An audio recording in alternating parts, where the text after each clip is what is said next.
Ambassador Greer, great to see you again. Before I jump into some very, I think, pretty basic, straightforward questions, just for all the times we get a hearing like this or in a few interactions, I'll just say that like the ability to connect with your team, work with your team, supersedes any of these simple things that we get to do today. So thank you for that. The World Trade Center of Utah, as you know, is one of the most substantive organizations that's focused on all the right measures and trying to navigate always troubled waters with this topic for decades.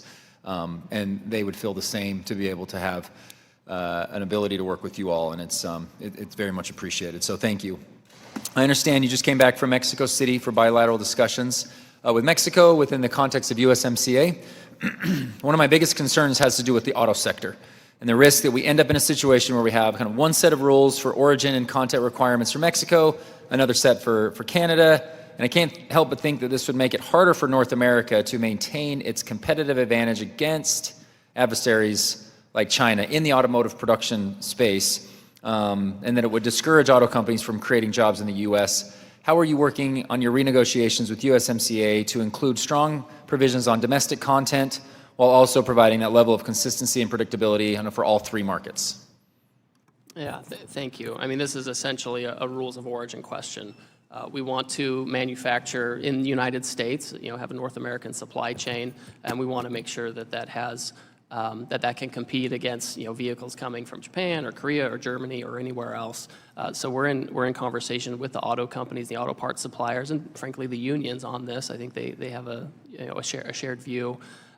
So we're happy to talk to them. There is some overlap with the Commerce Department's Section 232, which has the global auto tariff regime. So I'll work with them to make sure that whatever rules of origin we have enhance competitiveness in North America and don't detract from it.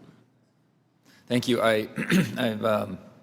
This addresses a lot of other areas. Like we're in a unique spot that we probably haven't ever been for in our international relationships with some sincere adversaries, like making sure that we have a strong North America. U.S. will lead in this, but we've got to be able to compete against China in multiple areas. This is one of them. So thanks for being that and making sure it's a strong focus for your team. Next topic is actually the importance of a stable flow of potash. United States and Canada. Utah is one of only 3 states in the country that actually produces potash, specifically sulfate potash for premium crops like berries and fruit, but this makes up a small overall percentage of the U.S. potash consumption. 95% of our potash comes from abroad, 79% of which comes from Canada. Our domestic producers are reliant on a strong and stable trading relationship with Canada to prevent potash prices from spiking, thus hurting both domestic partners, or both the domestic producers as well as domestic consumers like farmers. How can we ensure that this product, which has a ton of Utah farmers that they rely on this, does not emerge as a bargaining chip per se and some potential issues with USMCA renegotiations? Well, through everything we've done in the last year and setting, a kind of a baseline global tariff and higher tariffs on large surplus countries, in all these cases, potash has never been subject to changing trade policy. We've just kept the same trade policy as before.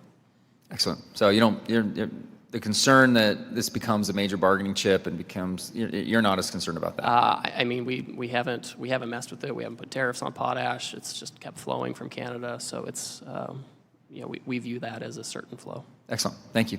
And back in February, last question, USTR requested public feedback on the development of a plurilateral trade agreement on critical minerals, which would enhance the resilience of critical mineral supply chains and the downstream industries that depend on them. Can you provide an update on the timeline for these negotiations? What are your top priorities to address collectively with like-minded allies and partners?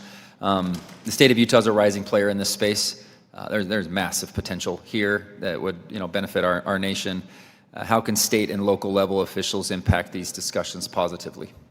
Sure. So our office is developing a draft text that we can share with allies. We're going to share it first with Congress and congressional staff to have review and get feedback directly from Congress on that, and then we'll share it with allies who are in a good position to be able to start negotiating. We have action plans on critical minerals with Mexico and Japan, for example. And we are looking at specific minerals just to almost run an experiment on and look at the data, look at supply, look at demand. If we need some kind of a protective price floor to ensure the economics work out, what would that look like? How would you determine it, and that kind of thing. So that's moving along. And then other agencies are doing stockpiles and a lot of other things too. Excellent. Thank you so much.